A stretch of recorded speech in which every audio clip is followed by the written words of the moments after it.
Hi, I'm Chad, and this is Rotor Riot, and that's the other Chad. Howdy!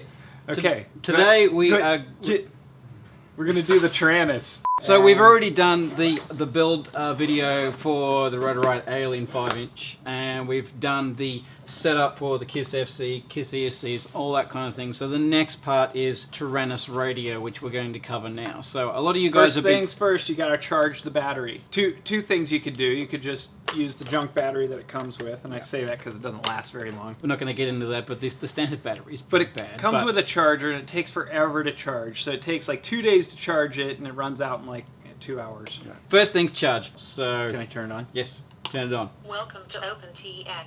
Now the radio itself should be just fine if you're buying a radio from the store, but if you have an older Taranis, it might have earlier firmware on there, so some of the things that we're doing may not be compatible. So I'm going to point out that it doesn't come out of the box with the Alien programmed in it.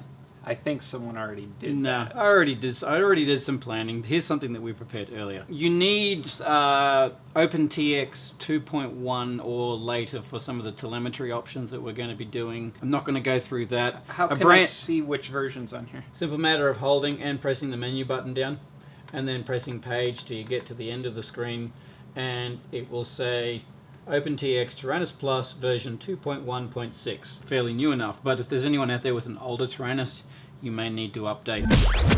So the first thing we want to do is to set up a model. We just press menu, and then we get into the model selection. You want to select a free model area, so we're going to use the negative button down, go to number 3, and what you do is you press and hold. Press and hold, and then it says, do you want to create a model? Yes, you do. Press enter. Then we want to select what type of model we want to do. Of course, we're doing a multi-rotor, so we'll go over the things. It looks like a spaceship. It doesn't actually look like a quadcopter at all. Press that. And then you just basically follow all the things. So this is just asking what... It even shows the airflow. Yeah, but once again, it looks like an alien spaceship with landing gear. Anyway, so this is just asking for what channel order you want. You want the standard channel order, so you're just pressing page to go through all of these things to say yes. And at the end of it, enter long to confirm. So press and hold enter, and you've got the model number 3 has all been started up. We're on model 3. What we want to do is we want to set up, and we want to name it, and we want to set some various other things up. And we also want to bind to the receiver as well. So if we press page, the very next page is all the basic setup things that we want to do. This is a very good time to point out that you'll see me pressing certain buttons, and I'll try to explain them as best as I can, but I'll be the first to admit that the buttons you need to press and the way you need to press them are the most not normal ways. It's not intuitive. No, yeah, it's not intuitive at all. I hate the way that the user interface works within the Taranis, and I do apologize for that, but the other parts about the radio make it worthwhile using, in my opinion. So I'm sorry. It's okay. Yeah. I just want to know how to get my airship to fly. Exactly. First one we have is the model name, so we just press enter, and then what we'll just type in the alien. So you select the different letters with the plus and minus, and you press enter to go to the next letter. Now if you want a capital letter, you press enter and hold it. Ooh. Alien 5, and then we just press exit to get out of there, and that's the model name set up. You don't have to save it, it's just automatically it's already saved. On this same page, we go all the way down. Well, we do need to set... What's the receiver we sell? The X4R. Okay. The X4R, and the XSR is the same sort of setup as well. D16, channel 1 to 8, all that sort of thing, that is perfectly set up for a factory. We don't need to change that. What we do need to change is the failsafe mode. So we press enter, and then we change this to no pulses. So basically what that's saying is there is no failsafe on this. What it does when it gets to failsafe, it's going to actually stop sending signals, and then what happens is the failsafe within the flight controller kicks in. Now we're going to actually bind the receiver and the transmitter together. So it's a simple matter of going up to bind there. Just something on here. Now if we look on here, we've actually got our receiver, our X4R. You'll see that there is a little micro button there, and that's to help with a number of things, but mainly binding. So what I'm going to do is I'm going to press and hold that button down, and then I'm going to connect the battery. It's going to bind, and then once it's bound, then I can let go of it and disconnect the power and recycle the power. So what we want to do first is this bind button over here. We press enter, press it once, that starts flashing, you'll hear that noise coming out there. So what that's doing is basically sending bind information to the receiver. Okay. We put the receiver into bind mode by pressing and holding, and then we plug it in with our other million fingers we've got. Okay, and you can see there's a green light and the red light is flashing. That means that it's been bound. Disconnect the power, turn that back off again. When we connect this, you'll see that there is a green light there. In comparison, green light means good. Now, if I was to switch this radio off, it goes in the red and it's flashing. So if you ever have a failsafe or you're unsure, you can walk up to the quad, and if it's still in failsafe mode, it's going red. to show that. So Okay. green is good, red is bad. So now we can disconnect the power. We don't need the power Switch anymore. warning. The good thing Why is about... it saying switch warning? Basically, it's saying that you have to have all of these switches in the right way. Which is up and away from you. Which is a safety feature, but I don't use most of these switches, and it's not going to arm unless you have things in the right position. I find it quite annoying. So what I actually do, and I'll show you this menu on the second page. This is where we bound the receiver, and here it is back up here. This is basically all the switch positions, which direction they need to be for it to warn you. So all I do is... Oh, you're just turning them all off. Yeah. So I turn them all off. Now, I learned a long time ago that the default position of all the switches on a radio is away from you. So Yes. if you have the center of your, just away. So Yeah. these would be down, up, I guess, however you look at it. But that's the default position of any controller. It should be, unless somebody set it up differently. But out of the box, that is the default state. We need to make sure that the sub-trim and the endpoint adjustments for the sticks is actually correct within the flight controller. Most of the time the endpoint adjustments are actually correct. That means that how much you move it there is how much the flight controller is seeing. But what it is important to do is to change the sub-trim. So the sticks are actually not centering in there. You could just flick the trims there, but I like to do it the proper way, so I'll show you the way that that we do that. So it He means... said do. As soon as I said that, I knew that there was going to be pointed out. Plug the quad in. You don't need power on this because KISS FC will also power the receiver at the same time, which is very handy because I do not like working on something where you have to power battery power in. We've got our radio turned on. Connect the KISS FC, and then if we go to data output page, we will see that we've got everything is moving in the right direction here. That's roll, that's pitch, that's yaw, and that's throttle.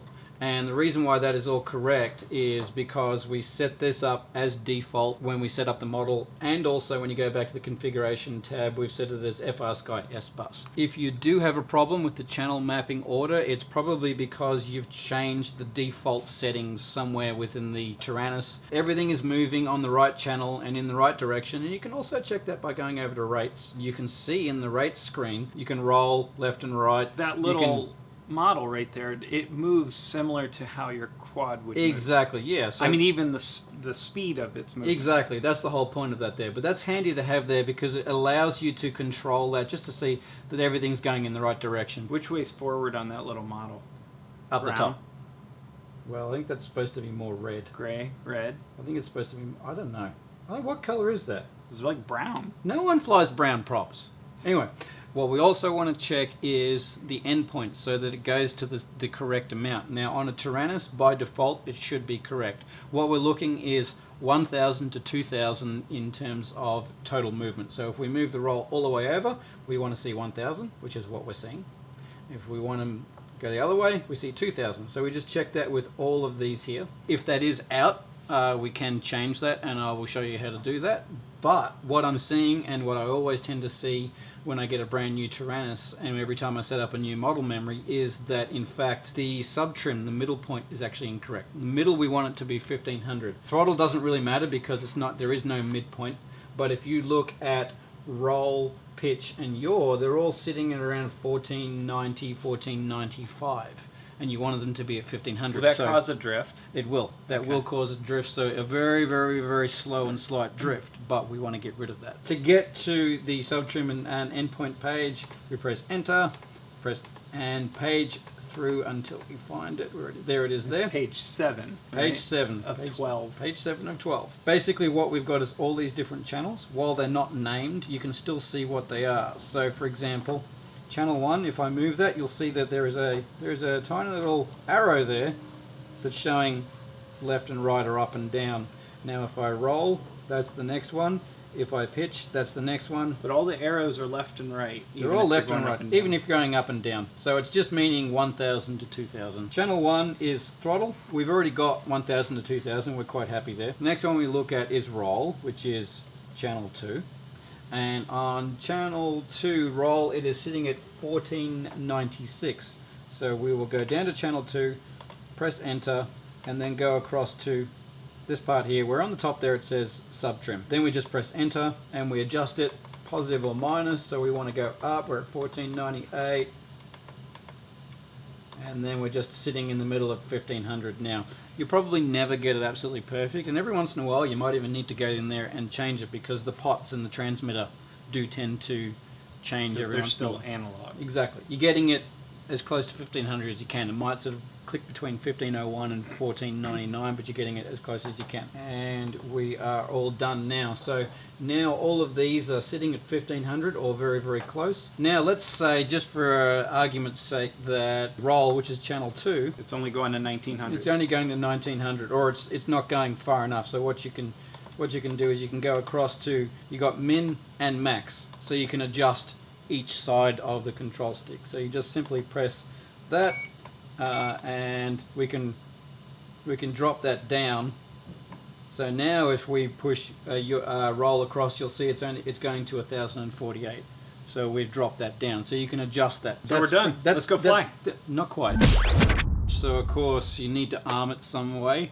If you don't touch anything, then it's going to be arming via rudder commands, but no one does that anymore. It's dangerous. So the default command is like down. Yeah, right? it's something Down stupid. left. We're going to set up an arming switch anyway. In the KISS flight control setup was we set auxiliary 1 to arm. So what we're going to do is we're going to set up the auxiliary 1 in here. Now that we're in the model that we want, we're going menu and then page until we get to the mixer page. And you can see channels 1 through to channel 4 are already there. They're throttle, aileron, elevator, and so forth. Channel 5 is auxiliary 1, but it currently has no switch assigned to it whatsoever. So what we're going to do is we're going down to channel 5, we're going to press enter and hold it, and now we're going to channel 5. Now if you wanted to go in there with the mixed name, you could name it aux1 if you really want to. I personally don't bother, but you can if you want. All I'm interested is going down and is actually selecting which switch, and this is very simple. So you just go down to source, you press enter, and that's flashing. And we're going to choose the switch that we want, which is this switch here. Click that switch, and SA is that little name there. You can see SA is that switch there.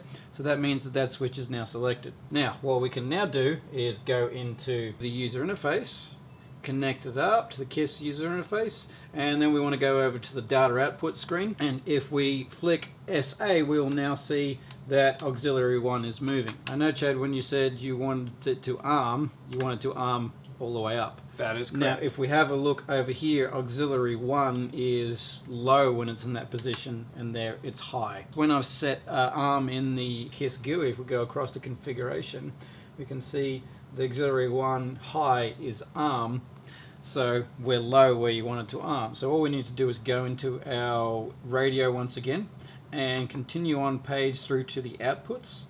Now, this is where we did our sub trim and our endpoint adjustment. If we go down to channel 5, which is now auxiliary 1, and move our cursor across to here, to the arrow here, you'll see up the top here it says direction. Click on that, make it go the other direction. Now if we go across and flick it and have a look at in the data output page, we'll see that now it's going the right way. Does it have an arm low? It does not actually have an arm low, and that's actually one of the things I want to talk to Flyduino about, so that they can make that. So right now it actually it says hi, and that's all you get. That's all you get. Now, if we go back to the data output page and we arm, you'll actually see the motor test tabs there. When I arm it, they're spinning up. They're actually giving an amount. We're not actually spinning anything up because the battery's not actually connected. Gotcha. But that's proving that it is actually armed. And we can see in the status over there, disarmed and armed. So now we've got our arm switch all sorted and tested, and we know that that works. So that's all done. Now, next is telemetry. Telemetry is basically going to be setting up lots of little logical switches and things like that. You can configure this however you want in various ways. I'm just going to configure it the way that I have it configured. If you want to fiddle with it, if you want to modify it, customize it your way, you can. For those of you that don't know, if you don't have telemetry set up, you don't need it to fly. No. It gives you valuable information back to your radio from your quad. So essentially, the big thing about quadcopters is they don't glide very well. So when the battery stops, they tend to fall out of the sky. So Fast. you need to know when that's landing. Some people just use voltage. But the problem with just using voltage is that the voltage will change depending on the load that's on it. So if you're flying really hard, you're going to have a bigger voltage drop, and I want to use as much of the battery that I can before I'm actually damaging it. All I'm really worried about is milliamp hour consumption, voltage, and I'll also set up a current drawer in there, which is what I like to use when I'm testing out new setups. So long as you've actually got all your telemetry stuff wired up correctly, and that's how we did it in the build video, get the radio to discover all of the different sensors that are being put out through S-Port and your Explorer and so forth. Plug in the quad, no props on, as you'll see, good people. Telemetry recovered. And we're going to go to the last screen, so we can press menu. We can either go all the way through it by pressing page, or you can press and hold page and it'll actually go backwards. So now we're on to the telemetry page. Page 12. 12 of 12. And we're going to go down to discover new sensors, and we've got all of the sensors here that have been discovered that are being... How long did it take? Just that long then. Oh, wow, that's fast. Super fast. Welcome to the age of electronics. Done that, you press stop discovery, and you've got all of those sensors there. So will they already be labeled like that? They're already all labeled like that. That's how they come through.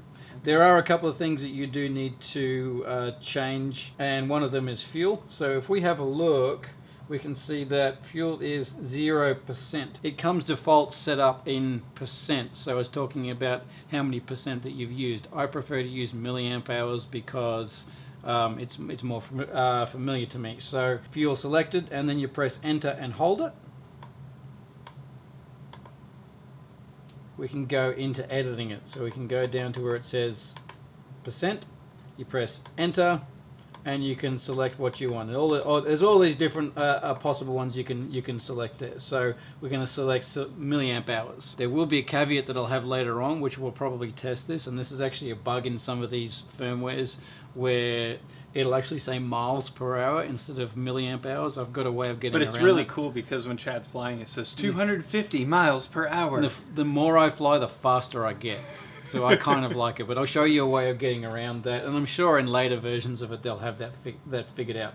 And VFAS is the voltage of the battery pack, which of course is in voltage, and current is in amps, which is everything else that I want, so I don't need anything else to change. Unplug the battery there, because we don't need that anymore. Now we need to set up all of these either switches that we're going to set up or warnings and things like that, and that requires 2 pages. We've got the logical switches, and we've got the special functions. They're the 2 pages that you're going to use. I'm going to set this up the way that I normally set my radio up, and if you want to change some things around, then feel free, but this works for me. Logical switches, basically what we're doing is we're setting up switches that are going to trigger other things. So the first one we're going to do is we're going to do voltage. Although I have a milliamp hour warning there, I also like to have voltage. So for example, if you put a battery on that's only half full and you thought it was full, you're just going to fall out of the sky anyway. So what I do is I put a battery voltage warning in there. So at a certain voltage,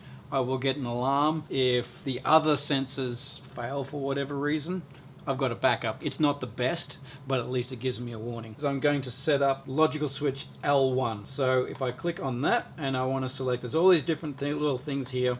I'm not going to get into what they are and what they do.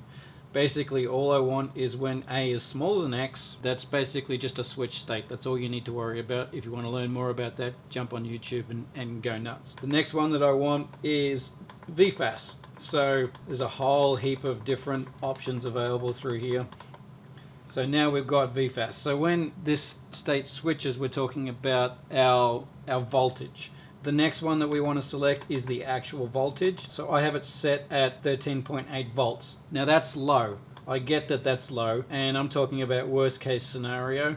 So if you're flying hard and you're flying under load, it's going to drop down to a fairly low voltage at some time. Now, if you're a racer and you're really pushing things hard, then you may not even want this, or you may change it a little bit differently, because if you're racing really hard, you might get these warnings a bit more often, and they might become a bit annoying. So you really need to customize this to something that suits you. And if I go further across, this is the duration. So if it gets 13.8 volts for more than 2 seconds, and I'm going to put a 2-second delay on there as well, it's going to go off. There are actually a number of ways that you can do this, and I'm sure that I don't actually have these voltage warnings at the best. I'd be more than happy to know more about them. This is something that just kind of works for me in a freestyle environment. So basically what that is saying there is when the voltage of the pack gets to 13.8 volts and is there for 2 seconds or more, there is going to be an alarm that's going to go off. Later on I'm going to actually set that alarm,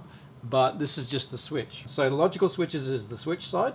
Now we're going to go to the special functions. On special function 1... Sorry, I just helped you kill a No, bug. you didn't. Is that like a fruit fly or something? What is Yes. it? Okay, so special function 1, what we're going to do is we're going to select L1. There's L1 there. So if we go back, you'll see the logical switch L1 is the one that's got all the voltage stuff. So when we go back to special functions, we're talking about logical switch L1. When logical switch L1 does this momentary switch that it's doing, we want you to do this. And we're going to play a track. So there's all these different things that you can select in there: play value, play sound, so forth. We're going to play a track, and I'm going to go down to low battery.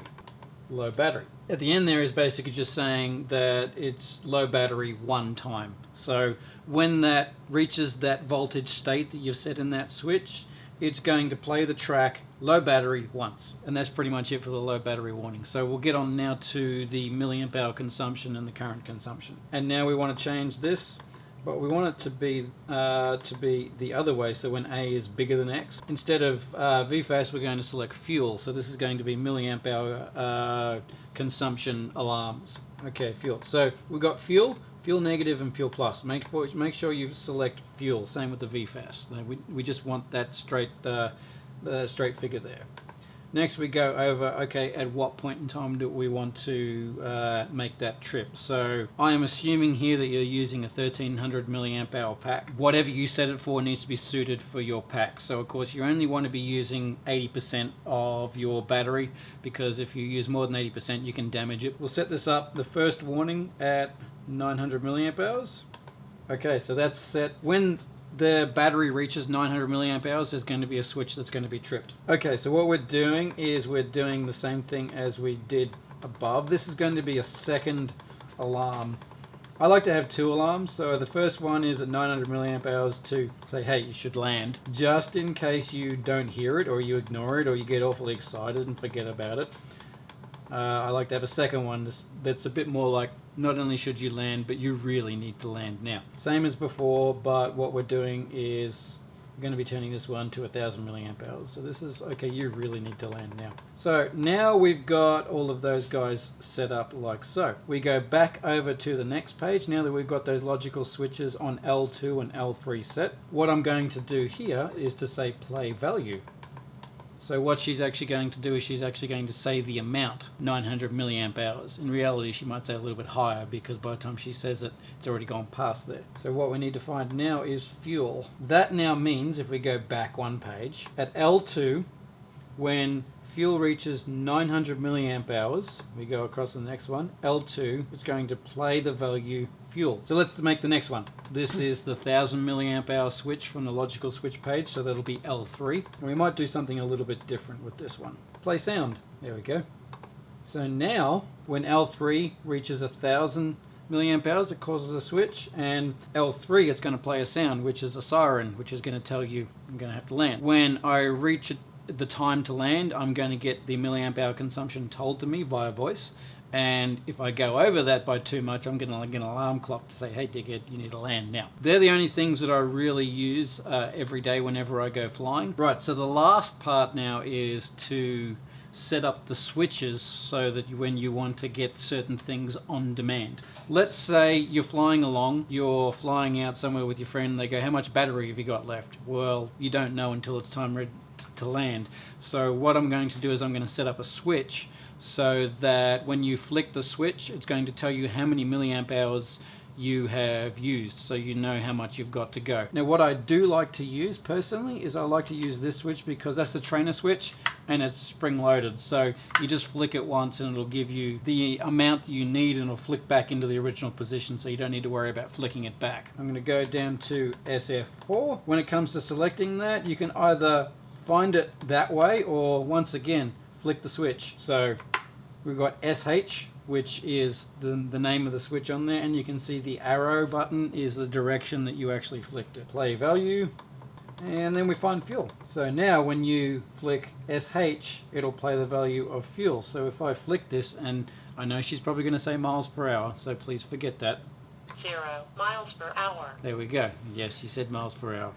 So Now, I've heard other people say it properly. yes, well, I'm going to show you how to fix that. Ah. If we go back to the telemetry screen and we go down to fuel, we've got milliamp hour that we can select. 0 miles per hour. FR Sky, well, OpenTX and all their wisdom has basically got all of these figures totally screwed up. So now we've got to find out what it is. So if we go to, that's watts, 0 hours. that's wrong. So you just got to basically 0 dB. 0 watts. see. Is that Celsius? Yeah. Watts? Degrees, yeah, exactly. They've got it all totally mixed up. Now, from memory, there we go, RPM. 0 seconds. No, damn it. So RPM is 0 seconds. minutes. 0 This is why milliamp this hours. section- There we go. It was feet. There we Feet. go. Okay. So I changed it to feet, and now 0 milliamp hours. it's fixed. So Nice. I apologize for the screw up. Any bad You intention should. should be Directed presented towards Chad. Well, I was going to say OpenTX, but that's fine by me. Professionalism, open source stuff. I mean, I pay good money for this. All right, move on. Yeah. So we're going to go back now to special functions. So now, when special function 4, when we press switch SH backwards, it'll play the value fuel. 0 milliamp hours. That's all that done. That's everything I used. There's one other thing that is handy, which I was talking about before, which is current draw. So that's very similar to what we did there. If we go down to SF5, you can flick any switch you want. I just like this switch over here. Flick that forward again. SF there, done, and play value. And now we just want to find current. So now when I flick, 0 amps. it'll give an amp draw every time I flick it. But what I do want is I want it to give constant updates. So what I can then do is go across to here, and that's saying it's only going to say it one time, times by 1. So what I want to change it there. So what it's saying now is when I flick that switch, it's going to update every 2 seconds. So when I flick the switch, 0 amps. 0 amps. so it's giving me 0 constant updates. So if I'm flying 0 a new setup, 0 amps. I can fly it around in different 0 amps. half throttle 0 and full amps. throttle and get basic 0 every 2 seconds amps. get an update 0 of amps. exactly how I'm flying. So I very rarely use that except for when I'm testing new stuff, but I thought I'd put that in there because that's how I fly. That's it. We've got our telemetry all sorted. We've got the arm switch sorted. We've set the model memory up. We've set the subtrim up, and this radio is ready to go. Great. So I'm done running this camera, and you get to go fly. Yep. Thanks for joining us. Yep. If you want to buy this stuff, we sell it in our store, and it Yep. helps support our adventures. Yes. All the And, crazy things that we do are certainly not possible without your support, so we do appreciate that. And if there's anything else that you guys want us to basically focus on that you could find helpful, then please leave it in the comments and we'll try our best to accommodate that. Yeah, so if there's stuff you want to see set up or carried in our store, we're listening. We want to hear what you guys want to see and what you like, and Well, he's listening. I'm listening. He He listens sometimes. Yeah. So Let's grab this. let's wrap it up and walk off different directions. Yeah, let's put some props on and we'll go and fly. Okay. Bye. Bye.